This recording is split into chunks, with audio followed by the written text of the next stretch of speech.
तो राधा बाबा का जन्म हुआ था, अथवा प्राकट्य कर सकते हैं, बिहार में जहानाबाद जिले में। सोनभद्र नदी है, सोनभद्र नदी के निकट में फखरपुर नाम का एक गांव है, वहां उनका जन्म हुआ था। उनके जो पितामह थे अंबिका दत्त जी, वो बहुत अच्छे संस्कृतज्ञ थे। और इनके जो पिताजी थे, राधा बाबा के पिताजी, महीपति उनका नाम था, वो इतने बैरागी थे कि वो विवाह करने को बिल्कुल नहीं तैयार, किसी हालत में नहीं। माँ की बात नहीं मानते, पिता की बात नहीं मानते, बोले नहीं मुझे नहीं विवाह करना और भाइयों का करो। और उनके कुल खानदान में पूजा होती थी दुर्गा माता की। तो स्वप्न में दुर्गा माता प्रकट हो गई और महीपति जी से कहा, महीपति अरे तू शादी कर ले, मैं तेरे घर में एक अंश से प्रकट होने के लिए इच्छा कर रहा हूँ, मतलब पुरुष रूप में। दुर्गा माता कर रही हूँ ऐसा बोलना चाहिए ना। बोले कि मैं बालक के रूप में आऊंगा, बालिका के रूप में नहीं, पुत्र के रूप में नहीं, पुत्र के रूप में आऊंगा तेरे घर में। इसलिए तो बाद में उनको राधा बाबा कहा गया, नहीं तो राधा तो कन्या को कहना चाहिए ना, लेकिन बाबा को राधा बाबा कहा गया, कन्या को नहीं। तो उन्होंने कहा भगवती दुर्गा माता ने कि मैं एक अंश से तुम्हारे घर में अवतरित होना चाहता हूं, पुत्र बालक के रूप में। तो महीपति को जब साक्षात दुर्गा माता आदेश दे रही थी तब वो हट कैसे चले उनका। उन्होंने कहा माँ जैसी आपकी इच्छा। उन्होंने विवाह किया। और जो माता थी ना अधिकारिणी देवी, वो अधिकारिणी देवी ने बताया था कि मेरे जितने और बच्चे हुए उन सबके जन्म के समय तो बहुत प्रसव वेदना हुई, लेकिन जब चक्रधर पैदा हुआ, चक्रधर नाम था इनका, राधा बाबा का बचपन में नाम था चक्रधर। तो अधिकारिणी देवी वो माता कहती थी कि जब चक्रधर पैदा हुआ तो मेरी थोड़ा सा भी कष्ट नहीं हुआ, ये कब जन्म ले लिया मुझको मालूम भी नहीं हुआ। वो कहती थी इसीलिए मुझे विश्वास है कि कोई दैवी शक्ति का बालक है, दैवी शक्ति का बालक है, ये विश्वास है मुझको, माँ ऐसा कहती थी। और महाराज था ऐसा गुण उनके अंदर बचपन से ही। जब वो 5 साल के थे, सन 19 की बात है, 1919 की, तो वहां उनके गांव में एक रामायण जी आए थे। वो प्रसंग सुना रहे थे रामायण का। सादर शिव का शीश चढ़ाए, एक एक को कोटि पाए। रामायण में लिखा वो बालकांड पे। वो जो शिव जी का आराधन किया था ना, राम जी ने भी किया था, लेकिन सात्विक पूजा थी और रावण की पूजा तामसिक थी। तो सादर शिव का शीश चढ़ाए, एक एक सिर चढ़ाया, सादर शिव का शीश चढ़ाए, एक एक कोटि पाए। अब बच्चे के मन में बात बैठ गई। अब बताओ, चक्रधर तो 5 वर्ष का बच्चा, उसने सोचा इसका मतलब शिव जी को सिर चढ़ाया जाए तो बड़े खुश होते हैं। अब वो चाकू लेके गया शिव जी के पास। अब सोचने लगा कि सिर काट पाएंगे कि नहीं काट पाएंगे, सिर काट के चढ़ाना चाहिए। लेकिन जब वो चाकू लगाया तो उसने समझा मुझसे नहीं कटेगा, मुझसे नहीं कटेगा। तो उस चक्रधर बालक ने अपनी उंगली काटी, जोर से काटा, उंगली खून बहने लगा और तुरंत टपकता हुआ खून शिवलिंग पर चढ़ा दिया। और उसके बाद वो भाग गया कोई बड़ा बात। जब भाई आए शिव जी की पूजा करने, उनके बड़े भाई, तपस्वी नाथ उनका नाम था, तो जब वो पूजा करने के आए तो उन्होंने देखा अरे शिवलिंग पर तो खून पड़ा हुआ है, इस शिवलिंग पर खून कहां से आ गया। सफाई वफाई किया। और फिर दूसरे दिन आए, जब दूसरे दिन तपस्वी नाथ जी आए तो उन्होंने देखा फिर खून पड़ा हुआ, मतलब दूसरी उंगली काटी, दूसरी उंगली फाड़ी थी और फिर खून चढ़ाया था। अब बहुत चिंता हुई बड़े भाई को कि लगता कोई अमंगल होने वाला। अरे शिव जी के ऊपर खून कहां से आगे गिर जाता है। अब उन्होंने सोचा कि मैं पकड़ूंगा ये कहां से खून आता है, तो छिप के कहीं से बैठे हुए तो देखा कि छोटा भाई आया और खून काटा उंगली ब्लेड से और टप टप टप खून गिरने लगा और शिवलिंग पर चढ़ाने लगा। उन्होंने पकड़ा तुरंत, अरे ये क्या कर रहा है। अरे रावण ने सिर चढ़ाया था भैया, मैं तो केवल उंगली काट के चढ़ाया, मैं तो केवल उंगली काट के चढ़ाया हूं। समझाया नहीं ये नहीं करते, तू रावण थोड़े है, ये पूजा सही नहीं तेरी। अब उसके अगले दिन क्या घटना घटी कि कोई मृतक लोग कंधे पर लेकर के जा रहे थे दरवाजे के सामने से। तो अब उनको याद आ गया चक्रधर बालक को कि मुर्दा जहां फूंका जाता है वहां की राख भगवान शिव जी लगाते हैं अपने शरीर में। आप लोगों ने सुना होगा ना। तो बहुत जगह अब महाकालेश्वर में तो ऐसा प्रमाण मिलता है कि पहले चढ़ाया ही जाता था, लेकिन अब बंद हो गया, यज्ञ भस्म लगाया जाता है ब्रह्म मुहूर्त में। अब यज्ञ भस्म चढ़ाते हैं, पहले श्मशान की भस्म लगाते थे। तो लेकिन आप वो समझ लीजिए कि शिव जी की नकल हम लोग नहीं कर सकते हैं। शिव जी जे सुख लाग पुरारी अशुभ वेश कृत शिव सुखद, अशुभ वेश कृत शिव सुखद, अवधपुरी नर नारी ते सुखमा संतत मगन। अयोध्यावासी उस सुख को प्राप्त कर लेते हैं जिस सुख को प्राप्त करने के लिए शिव जी अपनी साधना में अपने को छिपा करके स्मशान की राख लपेटते हैं, मुंडमाल पहनते हैं। तो जब प्रेम की उपासना होती है ना, अयोध्यावासी प्रेम की भक्ति कर रहे हैं, वृंदावनवासी प्रेम की भक्ति करते हैं, तो भगवान उनको सबन भोग करा देते हैं। लेकिन उन्होंने सुना था चक्रधर जी ने, तो वो बालक 5 वर्ष का बच्चा, तो वो मुर्दा ढोने वाले जो लोग कंधे पर लेके जाते उनके पीछे पीछे पीछे पीछे चलना शुरू किया कि हम आज देखते हैं कि ये लोग कहाँ जलाते हैं। स्मशान घाट देखा नहीं था, तो चलता गया घर से निकल के वो बालक, और वहां पहुंचा जहां स्मशान में वो मुर्दा जलाया गया। अब इसके बाद सोच लिया अभी तो आ गया, अभी तो मैं कैसे लाऊंगा, जगह देख लिया, रात को आके ले जाऊंगा। और रात को जब बालक आया तो डर के मारे कांप रहा, स्मशान में जा रहा हूँ, कोई भूत न मिल जाए, कोई चुड़ैल न मिल जाए, कोई पकड़ न ले। लेकिन फिर भी शिव जी को राख चढ़ानी स्मशान के, इसलिए जाके एक मुट्ठी भरा राख और भगा जोर से। एक मुट्ठी राख भर के वो बालक भागता गया, भागते भागते शंकर जी के ऊपर जाकर पटक गया, लो स्मशान की राख। अब उसको समझ में आया कि पूरी भक्ति आज हुई। और जब उसके बड़े भाई आए सुबह तपस्वी नाथ जी, उन्होंने देखा आज तो मुर्दा की राख होना पड़ी है, और समझ गए उसी का काम है चक्रधर का। उन्होंने चक्रधर को पकड़ा, चक्रधर ये मुर्दा की राख तो डाला शंकर जी के ऊपर। अब क्या बोले, झूठ तो बोलना नहीं था, कांपने लगा, हाँ भैया मैंने डाला। क्यों? अरे शंकर जी राख लपेटते हैं मुर्दे की। अरे ये उपासना हमको नहीं करनी चाहिए, सात्विक उपासना करनी चाहिए। सात्विक उपासना में बेलपत्र चढ़ाते हैं, गंगा जल चढ़ाते हैं और महाराज आरती करते हैं, राम नाम सुनाते हैं, सात्विक उपासना करनी चाहिए। समझा दिया इस तरह से कि उन्होंने तमोगुणी उपासना बंद कर दी। माता अधिकारिणी देवी जो राधा बाबा की माँ थी, वो बिल्कुल अनपढ़ थी, एक अक्षर का विज्ञान नहीं था, किंतु उस माता को जितना कंठस्थ था, आज हम पढ़े लिखे लोगों को उतना कंठस्थ नहीं है। संपूर्ण गीत गोविंद कंठस्थ था, संपूर्ण गीत गोविंद जयदेव जी महाराज का कंठस्थ था।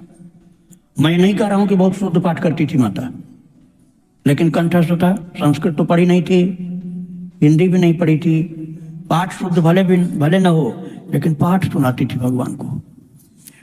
रामायण के बहुत सारे प्रसंग कंठस्थ थे, भागवत के बहुत सारे प्रसंग कंठस्थ थे, सत्यनारायण व्रत कथा पूरी याद थी, रुक्मिणी मंगल आदि बहुत सी जो पाठ की पुस्तकें वो सब याद थी। और महाराज आपने गीत गोविंद की महिमा सुना ही होगा कि जहाँ गीत गोविंद गाया जाता है वहाँ कृष्ण पीछे पीछे भागते हैं। जयदेव जी का चरित्र मैंने सुनाया है तो आपको बताया था। तो ये माता अधिकारिणी देवी जो थी, ये चक्रधर अर्थात राधा बाबा की माँ, ये रोजाना कृष्ण को गीत गोविंद सुनाती थी। और मैं तो यही कहूँगा, बाद में भले वो वेदांती हो गए थे, बाद में भक्त हुए, वो सब तो एक लंबी बातें हैं, लेकिन जो नींव पड़ी, नींव एकदम प्रारंभ की, वो वही थी जो उस शिक्षा विहीन कर सकते हैं, अनपढ़ कर सकते हैं, उस माता के भाव भरे हृदय से जो गीत गोविंद को रोजाना पाठ होता था, उसी पाठ को सुनते सुनते राधा कृष्ण इतने प्रसन्न हो गए कि राधा बाबा जैसे संतान को उनको प्रदान कर दिया, महान पुत्र को जन्म दिया। और महाराज मैंने बताया ना कि जब जन्म हुआ तो माता को कष्ट भी नहीं हुआ था। और शिव जी का जो अभी बता रहा था कि पूजा करते थे, तो अब सात्विक पूजा, तामसिक पूजा छूट गई, सात्विक पूजा करने लगे। और उनको शिव जी की कृपा पर बड़ा विश्वास। शिव जी का एक नाम विश्वास है, आप मानस पढ़ोगे ना, भवानी शंकर वंदे श्रद्धा विश्वास रूपिणौ, तो विश्वास के रूप में शिव जी। और इतना विश्वास कि एक प्रोग्राम हुआ था उनके स्कूल में, उसमें मेडल मिलना था, सिल्वर का, चांदी का मेडल मिलना था, तो बड़ा चमकीला उस पर धागा लगा हुआ मेडल दिखा दिया गया बच्चों को, ये मिलेगा, जो फर्स्ट आएगा उसको मिलेगा। अब वो छोटे कद के थे, राधा बाबा छोटे कद के थे, बचपन से बूढ़े तक। तो अब वो जो कबड्डी वाले और खेल कूद वाले, उछल कूद करने वाले, लंबी कूद, ऊंची कूद वाले, वो सब आगे निकल, तो वो पीछे रह गए। अब उन्होंने शिव जी का बस जा करके पकड़ा दामन, सिर रख दिया उनके शिवलिंग पर, कहा प्रभु मेरी तो लाज आपके ही हाथ में है, मुझे वो मेडल चाहिए वो चांदी वाला जो मेडल है वो मुझको चाहिए, और मैं कुछ नहीं जानता हूँ, बस मेरी एक इच्छा पूरी करो। देखो निष्काम होने की बात बहुत बाद में आती है, बचपन में तो यही सब रहता है ना कि मैं पास हो जाऊं प्रभु, पास हो जाऊं, हर बच्चा यही कहता रहता है मैं पास हो जाऊं। कितने तो संतों से भी यही मांगते हैं मंदिर में। अब अपने अपने बचपन को याद कर लो, स्कूल से आते जाते रास्ते में मंदिर पड़ता होगा तो हाथ जोड़कर यही कहते हो कि मुझे अच्छे नंबर से पास कर देना प्रभु। सभी बचपन में ऐसे ही करते। तो शिव जी से अड़ गए कि प्रभु मेरी ये बात पूरी करिए आप, मुझे वो चांदी का मेडल मिलना चाहिए। और महाराज जी, अब शिव जी तो भगवान है, सामर्थ्य सब कुछ है उनके पास। अब उन्होंने देखा था कि इस बच्चे में कितना लगन है। ये नहीं जानता था कि तमोगुणी उपासना है, सात्विक उपासना नहीं, इसलिए उंगलियां काट काट के खून चढ़ा डाला इसने, और मुर्दा की राख रात में जाकर के स्मशान से उठा लाया।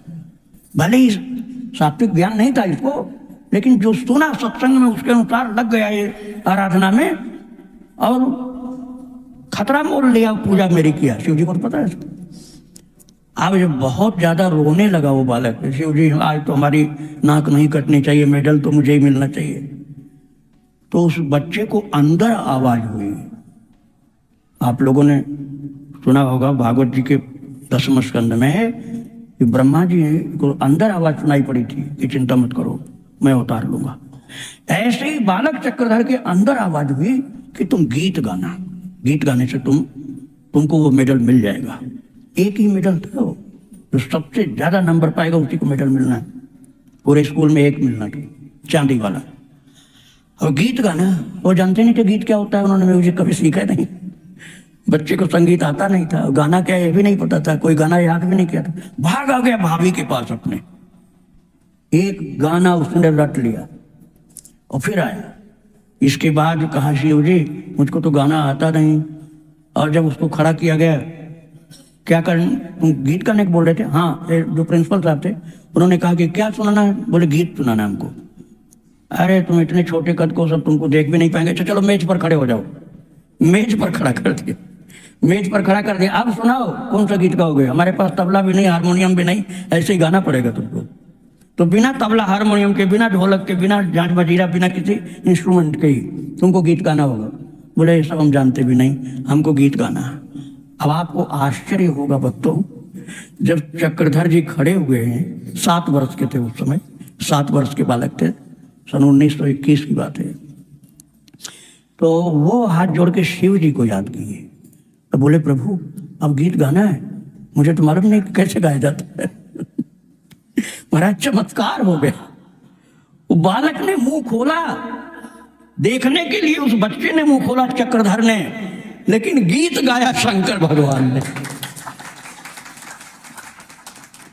महाराज शिव जी ने गीत गाया। ये कलयुग की घटना है। अब ये घटना कितनी, 102 साल पुरानी घटना है। 102 साल पुरानी घटना है। बिहार में जहानाबाद जिले में, जहां पढ़ते थे फकरपुर में, वहां मिडिल स्कूल की बात है। तो जब वो शिव जी ही गा रहे हैं महाराज, आप कहेंगे भला शिव जी क्यों गाएंगे? अरे उस बच्चे पर रीझ गए थे प्रभु, उस बच्चे पर रीझ गए थे। और ये बात कैसे आप भूल जाओगे कि दुर्गा माता ने कहा था कि मैं एक अंश से तेरा बेटा बन के आने वाली हूं। जब दुर्गा मैया ही उस बेटे के रूप में आई है और वही शिव जी से विनती की है, शिव जी स्वयं गाए। वो गीत जब तक चलता रहा, बालक की आंखें बंद थी, मुंह खुलता था, बंद होता था, चलता था मुंह, और महाराज वो नहीं गा रहा था। बाद में बताया चक्रधर ने अपने घर में जाकर कि मां हमने नहीं गाया था, शिव जी गा रहे थे। इतना सुंदर स्वर विन्यास, चढ़ाव उतार, रागबद्ध और लयबद्ध, और ऐसी कोकिल कंठी की आवाज कि मनुष्य की हो नहीं सकती। महाराज वो गीत समाप्त होने के पहले ही प्रिंसिपल की आंखों से आंसू इतनी गिर रही थी कि वो मेडल उठा लिया। अभी प्रोग्राम समाप्त नहीं हुआ था और चांदी का मेडल उठा लिया। सारे टीचर रो रहे थे, प्रिंसिपल रो रहा था, और सारे बच्चे चौकन्ने होकर देख रहे थे। अरे ये चक्रधर इतना अच्छा गाता है। और वो मेडल प्रिंसिपल भाव विभोर गदगद अवस्था में लाके और बांध दिया उनके बाह में, का बेटा विजयी है तू। चांदी का मेडल मिल गया चक्रधर को। शिव जी की भक्ति से प्रारंभ हुआ है जीवन। अब आप समझ लो, रामायण में भी लिखा हुआ कई जगह, शिव जी कृपा करते हैं तो भक्ति बहुत ऊंची प्राप्त होती है। इसलिए यदि कोई कहे कि हम तो वैष्णव हैं, हम शिव जी को नहीं मानेंगे, तो यह अपराध हो जाएगा। शिव जी के जैसा कोई वैष्णव नहीं है। वैष्णवा नाम यथा शंभु हो। जहाँ विभूति का वर्णन 11 स्कंद में भागवत जी में किया गया, वहां भगवान श्री कृष्ण स्वयं उद्धव जी से इस बात को बोले हैं वैष्णव नाम यथा शंभु। हे उद्धव, मैं शिव जी के रूप में स्वयं वैष्णव में श्रेष्ठ वैष्णव हूं। इसके बाद तो अब उनका जीवन शिव भक्तिमय हो गया। अब उनको ये सब ज्ञान नहीं था कि हमें कुछ मांगना नहीं चाहिए। नहीं, अरे प्रभु बड़े उदार हैं। उदारा सर्वे एवैते ज्ञानी त्वात्मयो में मतम। आप जाओ 7वें अध्याय में गीता जी में, आर्तो जिज्ञासुरर्थार्थी ज्ञानी च भरतर्षभ। हे भरत श्रेष्ठ अर्जुन, चतुर्विधा भजन्ते मां जनाः सुकृतनोऽर्जुन। चतुर्विधा भजन्ते मां जनाः सुकृतनोऽर्जुन। आर्तो जिज्ञासुरर्थार्थी ज्ञानी च भरतर्षभ। राम भगत जग चारि प्रकारा, सुकृति चार्यु अनग उदारा। आर्तो जिज्ञासुरर्थार्थी ज्ञानी च भरतर्षभ। तेषां ज्ञानी नित्ययुक्त एक भक्तिर्विशिष्यते। निष्काम भक्त ऊपर है निस्संदेह, लेकिन ठाकुर जी कहते उदारा सर्व एवैते। उदारा सर्व, एक नहीं सारे अर्थात चारों। उदारा सर्व एवैते ज्ञानी त्वात्मैव मे मतम। सुकृति चार्यो अनघ उदारा। चारों सुकृति हैं, चारों अनघ हैं, निष्पाप हैं, चारों उदार हैं। राम भगत जग चारि प्रकारा।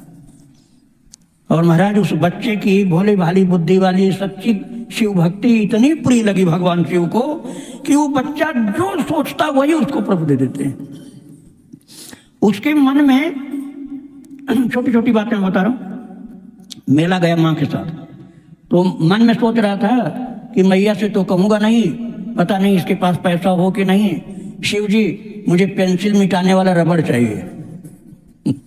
कागज में पेंसिल से लिखते हैं तो वो मिटाने वाला रबड़ चाहिए। बोले बाबा, अब मैया के पास पता नहीं इतना पैसा है कि नहीं। पहली दुकान पर वो मैया जब खड़ी हुई अधिकारिणी देवी, तो बोली अरे चक्रधर चलिए मैं रबड़ खरीद दूं, और रबड़ खरीद के दे दिया उसके हाथ।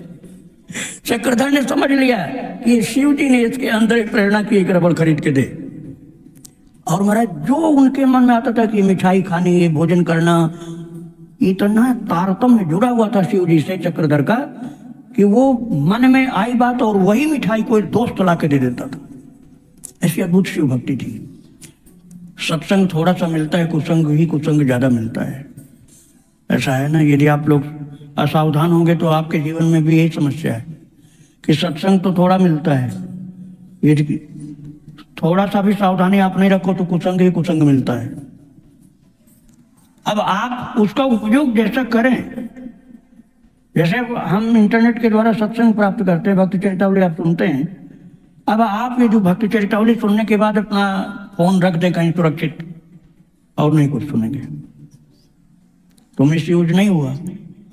और नहीं फालतू चलाते रहेंगे तो दुनिया भर की न जाने कहाँ कहाँ की घटनाएं सुनते रहेंगे जिनसे हमारी भक्ति से कोई मतलब ही नहीं। तो ये कुसंग और सत्संग में बैलेंस हमको करना पड़ेगा। धीरे धीरे धीरे धीरे कुसंग को कम करते करते जीरो करना है, और सत्संग को बढ़ाते बढ़ाते उसी में क्लाइमेक्स में पहुंचना हमको। और इसमें मौन बहुत सहयोगी है, सत्य वचन बहुत सहयोगी। अभी मैं बता रहा था अधिकारिणी देवी माता का कि वो पढ़ी लिखी नहीं थी, लेकिन वो इतना उसको कंठस्थ था माता को। गीत गोविंद पाठ कर रही, पूरी गीत गोविंद को पाठ करती जा रही, गोपी गीत का पाठ कर रही, और बहुत रामायण के प्रसंग पाठ कर रही, उसी में समय पूरा बिताती थी। और जो चक्रधर जी के पिताजी थे महीपति जी, वो महीपति जी वचन सिद्ध ब्राह्मण के रूप में प्रसिद्ध थे। वचन सिद्ध ब्राह्मण अर्थात जो मुख से निकलेगा वो सत्य होगा। इतना क्यों था? क्योंकि केवल सत्य बोलते थे, झूठ कभी नहीं बोलते थे। चाहे कितनी परेशानी आ जाए जीवन में, झूठ नहीं बोलते थे, असत्य भाषण नहीं करते थे, इसलिए वचन सिद्ध ब्राह्मण माने जाते थे। भाई हम लोग इसमें थोड़ा सा सावधानी ये कर सकते हैं कि हम मिथ्या भाषण नहीं करेंगे, हम सत्य नहीं बोल पाएंगे तो मौन रह जाएंगे। कभी कभी परिस्थिति ऐसी आती है कि उस सत्य को हम हर किसी को नहीं बता सकते हैं, तो सत्य मत बताओ लेकिन असत्य तो मत बोलो, असत्य मत बोलो। सत्य का गोपन कर लो। अरे तुम्हारा भगवान का दर्शन हुआ, भगवान से कोई प्रेम की वार्ता हुई, तो क्या तुम बताओगे उसको? बताना भी नहीं चाहिए। देखन मिश्र मृग विहग तरु फिरई बहोर बहोर। जब जानकी मैया पुष्प वाटिका में राम जी को देख करके घर जा रही थी, तो देखन मिश्र मृग विहग तरु फिरई बहोर बहोर, तो बार बार घूम के पीछे देखती। तो सखियां बोली पीछे काहे देखती हो? देखना था राम जी को, देखना था राम जी को। और सीता क्या कहती हैं? अरे ये वो हिरन गया ना इधर, बड़ा अच्छा था वो। देखन मिश्र मृग बृहग तरु फिरई बहोर बहोर। अरे वो हिरन गया ना, हिरन का बच्चा बहुत अच्छा, इधर तो गया। राम जी को देख रहे और बता रहे हिरन का बच्चा बड़ा अच्छा। वो जब तो मोर गया ना, वो मोर कितना अच्छा नाचता, वो निकल गया और अब उधर से घुमाया और राम जी को देख लिया। तो ये छिपाने की बात है, लेकिन बिना किसी साधना के, बिना किसी गोपनीयता के आप ऐसे झूठ बोलो जिसमें किसी की हानि भी हो रही है या निरर्थक, कोई उसका उपयोग नहीं साधना में। साधना में तो छिपाना कोई दोष नहीं, लेकिन सत्य भाषण ही करो, असत्य भाषण नहीं करो। और सत्य भाषण मां ब्रूयेत सत्यम प्रियम, ऐसा सत्य भी मत बोलो कि जिससे किसी का अनिहित हो जाता हो, तब वचन सिद्ध होता है। तो ऐसे व्यक्ति का पुत्र चक्रधर बालक बनता है। अधिकारिणी देवी माता जो गीत गोविंद का नित्य पाठ करती थी, गोपी गीत का पाठ करती थी, भागवत रामायण पढ़ती रहती थी, उनका बेटा चक्रधर बनता है।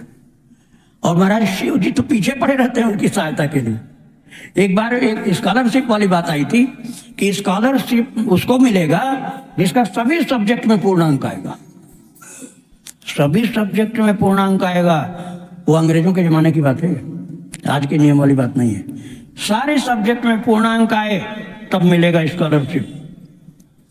और भाई शरीर तो मनुष्य का कोई कोई वीकनेस होती है। सब सब्जेक्ट में पूर्णांक आता था चक्रधर का, और मैथ में फेल हो जाते थे, अंक गणित में फेल हो जाते थे। चक्रधर अंक गणित में फेल हो जाते थे। तो उन्होंने कहा, बोले बाबा अब मुझे स्कॉलरशिप नहीं मिलेगी, मैं तो मैथ में फेल हो जाऊंगा, अंक गणित में फेल हो जाऊंगा। आपको आश्चर्य होगा कि बच्चे के ऊपर शिव जी की कितनी कृपा थी कि शिव जी ने इसका भी उपाय बता दिया। वजीफा स्कॉलरशिप मिल जाएगा। क्या उपाय करना होगा? बोले सब सब्जेक्ट में तो पूर्णांक तुमको मिलना ही है। तुम ऐसा करो, अपने बड़े भैया से अंक गणित के 12 प्रश्न का उत्तर लिखवाओ। कितने? 12 प्रश्न सॉल्व करवाओ अपने बड़े भैया से, और उसको कागज में लिखवा के उसको रट डालो। महाराज अब शंकर जी तो भगवान ही, उनके लिए तो कुछ असंभव ही नहीं। वो बड़े भैया से 12 प्रश्न उत्तर पूरा लिखवा लिया और उसको घोंट के पी गए। और जिस दिन पेपर हुआ वही के वही सारे प्रश्न आ गए, सारे के सारे प्रश्न वही आ गए। और चक्रधर उसमें भी पूर्णांक प्राप्त कर लिए, फिर स्कॉलरशिप भी मिल गई। अब आप सोचिए, बच्चा यदि भगवान की भक्ति करता होगा, विद्यार्थी, आपको अरे अभी भक्ति करने का टाइम नहीं, अभी पढ़ाई करने का टाइम है तेरे लिए, आप उसकी हानि कर दोगे। आप उसकी हानि कर दोगे, उसको भक्ति में लगाओ, भले थोड़ा टाइम दो। मैं तो कहता हूँ कि आप अपने बच्चे को गुरुकुल में नहीं पढ़ा सकते हो, क्योंकि गुरुकुल की पढ़ाई में नौकरी धंधा जल्दी नहीं मिलता। संस्कृत नहीं पढ़ा सकते हो यदि आपको ऐसा लगता है कुछ करेगा नहीं, बिजनेस नहीं करेगा, नौकरी नहीं करेगा। आप कॉन्वेंट स्कूल में, मॉडर्न स्कूल में पढ़ाना चाहते हो, भले पढ़ाओ, लेकिन उसको भक्त चरितावली सुनाओ, एक एपिसोड रोजाना सुनाओ। तो जो हमारे भक्ति का संस्कार प्रभु का दिया हुआ वो तो मिलता जाएगा। फिर वो आपको निराश नहीं करेगा, फिर आपको दुखी नहीं करेगा कि मेरा बच्चा ऐसा बिगड़ा हुआ बालक है कि बिल्कुल नास्तिक हो गया, मानता ही नहीं किसी भगवान को। ये आप नहीं कहोगे। फिर शिव जी मदद कर रहे हैं चक्रधर को कि स्कॉलरशिप पाने के लिए तुम 12 प्रश्न लिखवा लो बड़े भैया से, चिंता मत करो, वही आ गए नंबर। और महाराज धीरे धीरे जैसे जैसे उम्र उनकी बढ़ती गई, वो परोपकार में लगे। और उन दिनों देश की स्वतंत्रता का आंदोलन चल रहा था, तो ब्रिटिश शासन बड़ी कड़ाई करता था जो इस आंदोलन में भाग लेते थे। आंदोलनकारियों को पकड़ता था, दंड देता था, जेल में डालता था।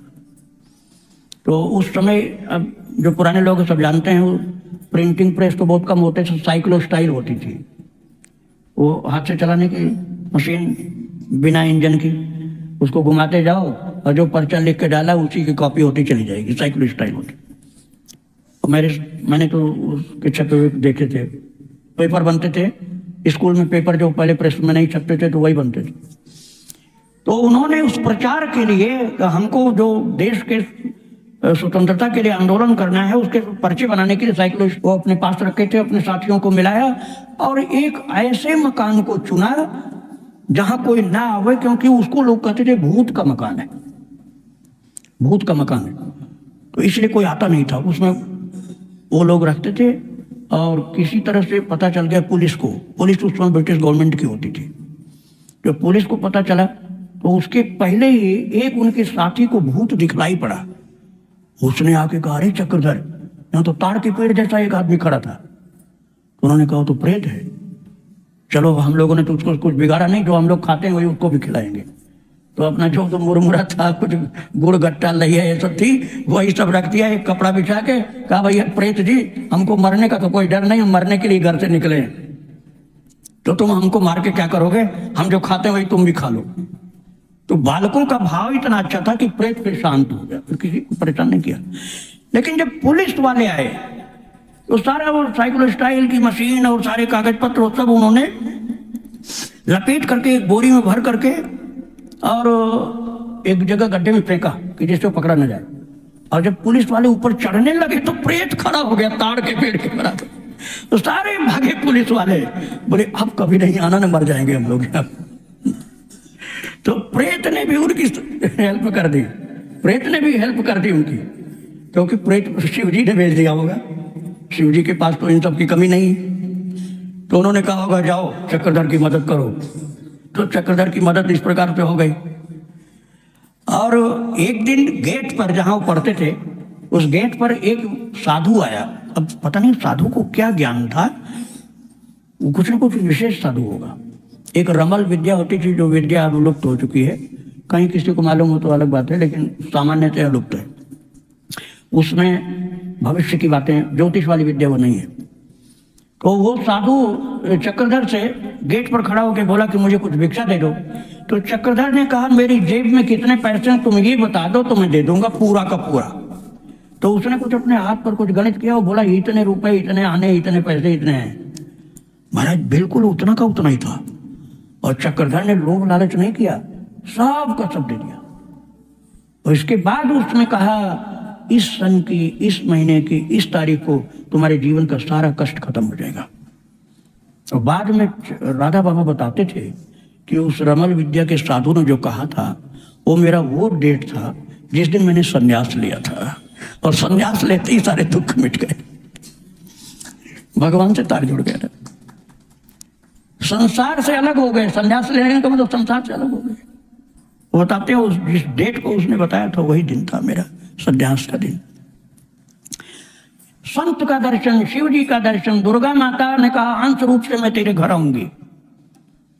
और महाराज कितनी कितनी कृपाएं इनके ऊपर हुई हैं। एक दिन एक रामानंदी साधु इनके दरवाजे पर आकर खड़ा हुआ, और कोई उस समय नहीं था, केवल बालक चक्रधर। रामानंदी साधु के भव्य तिलक लगा हुआ था, सुंदर ललाट, तेजस्वी चेहरा। और बालक चक्रधर ने जब देखा एकटक तो देखते रह गए। उसके बाद पता नहीं क्या उन्होंने कृपा की, संत चले गए। और संत के जाने के बाद तुरंत वो बालक बैठ गया अपने आप। और बैठ करके जब हाथ अपने दोनों को घुटने पर रखा और नेत्र बंद हो गए, तो दोनों नेत्रों से आंसू की धार चलती रही। घर में से लोग जब निकल के आए हैं तब देखा है, तब उनकी आंसू रुकी है, क्योंकि बहिरंग वृत्ति हो गई। इसके बाद इतनी शक्ति उनके अंदर हो गई कि वेश्याओं का परिवर्तन हो गया। उनके पिताजी एक राज परिवार से जुड़े हुए थे, महिपति जी। वो उस राज परिवार में किसी बालक की शादी थी, तो वेश्या नाचने के लिए बुलाई गई थी, तो जबरदस्ती चक्रधर को ले जाया गया। उस समय सन्यासी हो चुके थे, तब भी ले गए इनको और बोले कि नहीं, तुमको वेश्या का नृत्य देखना पड़ेगा। और वेश्या को सिखाया पढ़ाया गया, तो वो बोलती थी कुछ, तो वो आके बाबा के पास बैठी, बोली कि क्या गाऊं? तो उन्होंने कहा माता जी प्रणाम। वेश्या को कहा माता जी प्रणाम। बस ये सुनते हुए चौंक पड़ी कि मुझे किसी बारात में माता जी कह के कोई प्रणाम नहीं किया। फिर उन्होंने कहा आपको जो सबसे अच्छा लगे वो गाइए। फिर उस वेश्या ने जीवन में पहली बार शिव जी की स्तुति का एक रागबद्ध, अर्थात कि शिवरंजनी होगा संभवतः, उस राग का गीत गाया वेश्या ने। उसके बाद ऐसा वैराग्य उसको हुआ कि उसने वेश्यावृत्ति छोड़ दी और भगवान की भक्ति में लग गई, अर्थात उसका सुधार हो गया। कितनी घटनाएं ऐसी घटी, कोई गिनती नहीं है। आप लोग रामायण में पढ़े ना, उमा संत कई है बड़ाई, मंद करत जो करई भलाई। परोपकार में अर्थात दूसरे के लिए तो वो प्रतिकार की भावना भी आ जाती है, लेकिन अपने लिए साधु सहन करता जाता है, सहन करता जाता है, बदला नहीं लेना चाहता है, प्रतिकार नहीं करता है और सहन करता है। ऐसी घटना एक बार घटी थी राधा बाबा के साथ। तो एक बस में बैठे हुए बड़े त्यागी सन्यासी के रूप में थे, घुटने भर अचला पहनते थे, बस में बैठे थे, आगे की सीट पर एक दरोगा आया। मैं आज की बात नहीं कर रहा हूँ, ब्रिटिश शासन में पुलिस जो थी उसकी बात बता रहा हूँ। तो दरोगा उस कोहनी से मार मार करके बाबा को ढकेला आगे, चलो उधर, मेरा धक्का मारना। अब आगे जितना जगह थी उतर गए, फिर भी धक्का कोहनी से मारता जा रहा। देखने वालों को बहुत खराब लग रहा था कि महाराज जी को मार रहा है। इसके बाद अब देखो, ऐसा करने पर दंड मिलता है। आदमी समझता नहीं, बाद में समझ आती है। ऐसा करना नहीं चाहिए। साधु को, भक्त को कभी भी बोल से भी सताने की बात नहीं सोचो। अब कोहनी से मारता क्या उधर होगा, अब आगे जगह ही नहीं कि बाबा कहाँ जाए। बाबा इतने दुखी हुए कि मैं यात्रा दूरी छोड़ के उतर जाऊं क्या, कुछ बोल नहीं रहे थे। और ब्रिटिश शासन था, जनता दरोगा से डर रही थी, कोई बोल नहीं रहे थे। लेकिन दरोगा कोई प्यास लगी तो आगे बस रुकवा के पानी पीने के लिए उतरा, और पानी पी करके जब बस में चढ़ा, दरवाजा खट से बंद किया तो उंगली उसकी दब गई दरवाजे में, तुरंत दंड मिला। और ऐसी तभी उसकी उंगली फट गई, बहुत बुरी तरह से फटी, और वो चिल्ला पड़ा एकदम। और अब आपको आश्चर्य होगा, साधारण मनुष्य होता राधा बाबा की जगह तो कहता ले मुझे सता रहा था, मिल गया दंड। लेकिन ये उनके साथ नहीं हुआ। राधा बाबा अपनी सीट से दौड़े और जाकर के दरवाजा खोले और उसकी उंगली निकलवाई दरोगा की, और महाराज अचला अपना फाड़ दिया।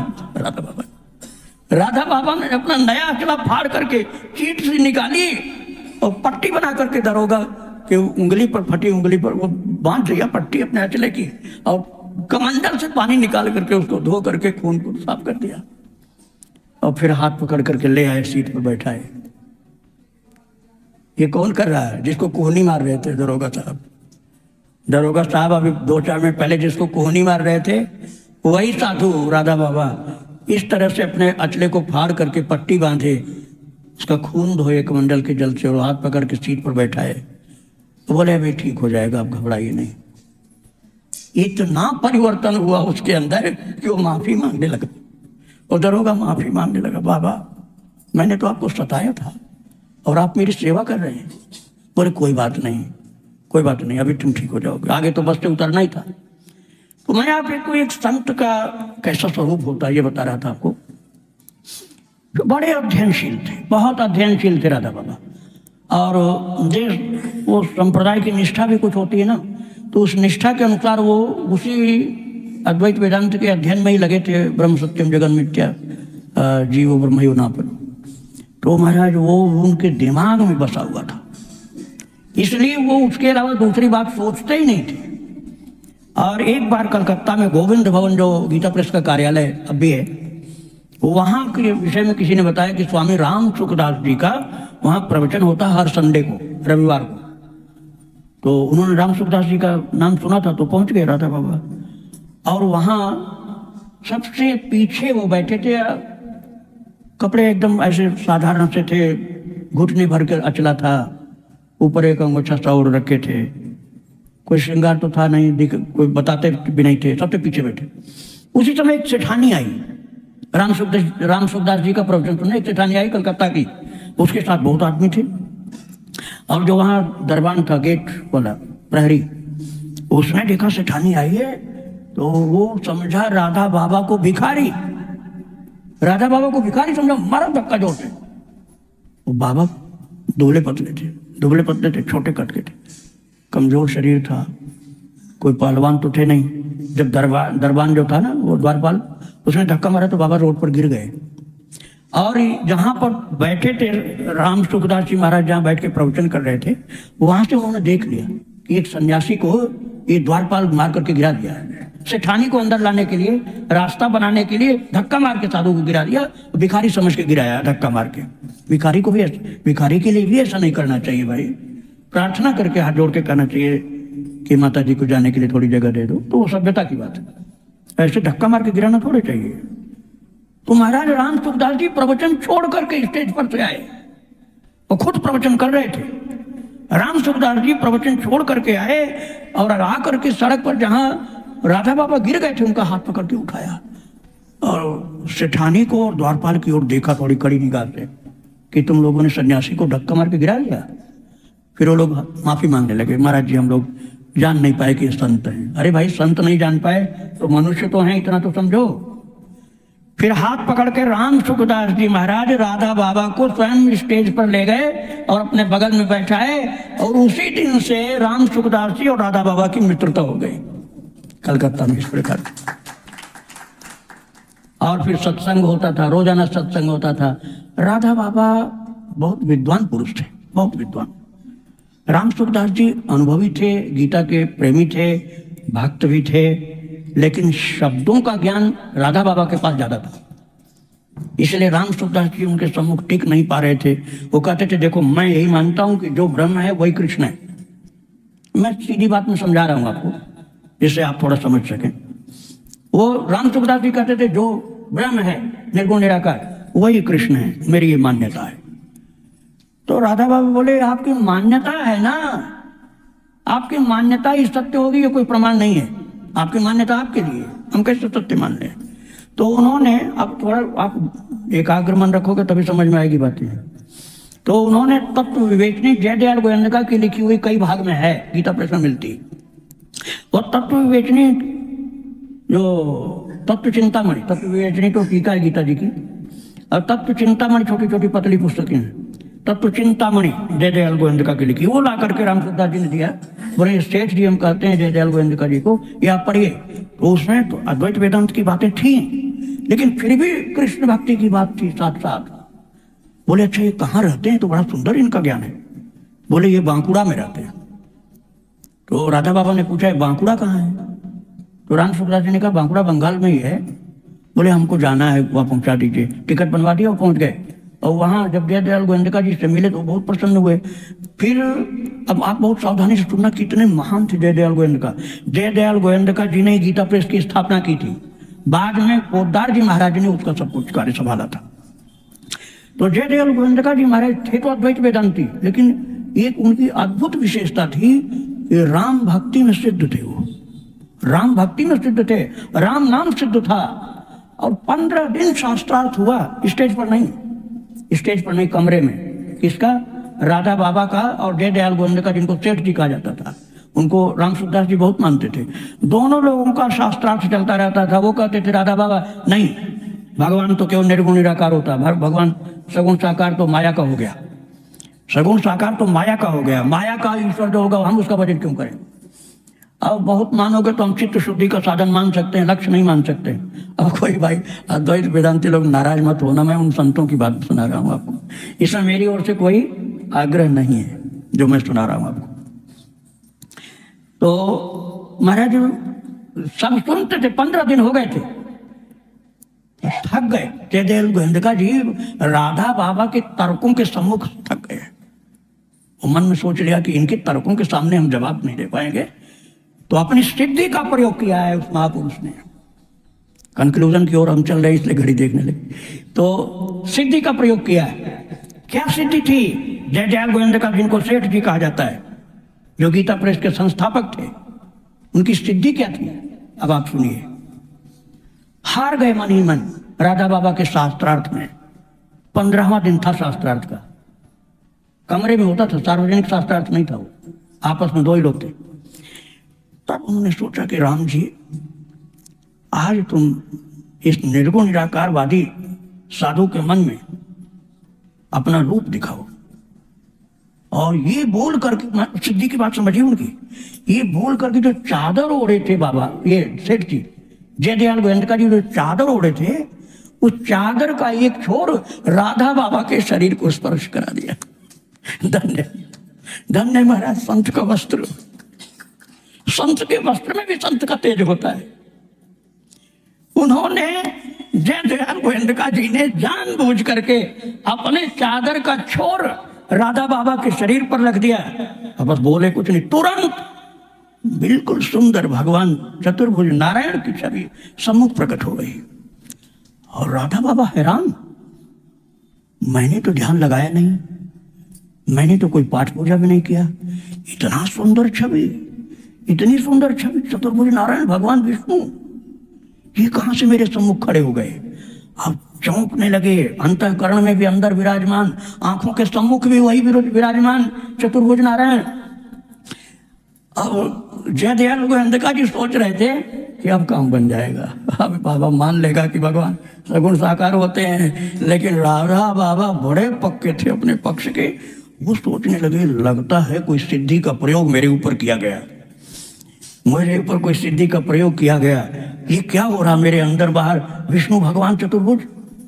और महाराज तब उन्होंने ख्याल से देखा तो उनके शरीर पर जयदयाल गोयंदका की चादर का छोर पड़ा हुआ था। वो हंसते हुए उस चादर को इधर करके बोले, आपने जादू किया मेरे ऊपर। अरे काटना है तो वचन से वचन को काटो, वाक्यों से वाक्य को काटो, ये जादू कर दिया मेरे ऊपर आपने। देखिए अब कोई नारायण नहीं मेरे सामने, अब मेरे सामने कोई नारायण नहीं। आप जयदयाल गोयंदका जी मन में हार मान लिए कि इस राधा बाबा को मैं क्या करूं, ये तो राम सुखदास की मान्यता को भी ठुकरा दिए और मेरे सिद्ध प्रयोग को भी इन्होंने खोखला सिद्ध कर दिया, चादर हटा दिया, बोले अब तो कहीं नारायण नहीं। अब मामला बहुत गंभीर था। अब जयदयाल गोयंदका ने प्रार्थना किया, राधा बाबा एक मेरी बात मानोगे? बोले क्या? बोले आप गीता प्रेस चले जाओ गोरखपुर, ये बात कलकत्ता की है जो मैं सुना रहा था, बांकुड़ा की। आप चले जाओ गीता प्रेस और वहां आप जयदयाल गोयंदका जी बोल रहे हैं, वहां आप हनुमान प्रसाद पोद्दार जी से मिलिएगा, बस वहीं आपका समाधान हो जाएगा। और बोले वो राधा बाबा कि मुझे पोद्दार जी से मिलने की कोई इच्छा नहीं।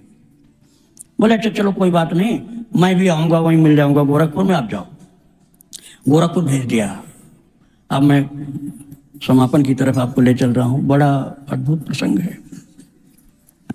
और जब भेजा है गोरखपुर उनको, तो वो तो महाराज ऐसे त्यागी तपस्वी थे ना राधा बाबा, कि रेल में यात्रा में कुछ भी नहीं खाते थे, न पीते थे, न पानी पीना, न भोजन करना, कुछ भी मुंह में डालते ही नहीं थे। यात्रा चाहे जितनी लंबी, उपवास ही करना, भूखा रहना। और जब गोरखपुर में उतरे हैं, वो आए थे कहाँ से? बांकुड़ा से। तो भूख प्यास से परेशान, पूछा गीता प्रेस कितनी दूर है? मालूम है 3 मील। चलते बैठते, उठते बैठते, चलते चलते थक जाते, फिर बैठ जाते, ऐसे करते करते पहुंचे। तो बोले कि यहाँ सेठ जी गोयंदका जी आए। बोले वो तो नहीं आए हैं। तो जो गेट पर मिलने आए थे सज्जन, उन्होंने कहा वो तो नहीं है। अचानक उनके मुंह से निकला कि आप पोद्दार जी भाई जी से मिल लीजिए। अरे उन्होंने कहा कि हाँ, उन्हीं से मिलने का नाम ले रहे थे। तो वो कहाँ है? बोले वो यहाँ नहीं है, वो यहाँ से 3 मील दूर गीता वाटिका है, वहां है। वो तो फिर थक के चकनाचूर हो चुके थे, और फिर 3 मील जाना, हिम्मत छूट गई, बैठ गए जमीन पर। तो हमारा दूलीचंद नाम था उनका, बहुत भक्त थे वो, जो मिले थे वहां गीता प्रेस के गेट पर। उन्होंने कहा आप चिंता मत करिए, मैं इक्का कर देता हूँ। इक्का तो तांगा, पुराने जमाने का तांगा, कहीं खड़खड़ा बोलते, कहीं इक्का, कहीं तांगा।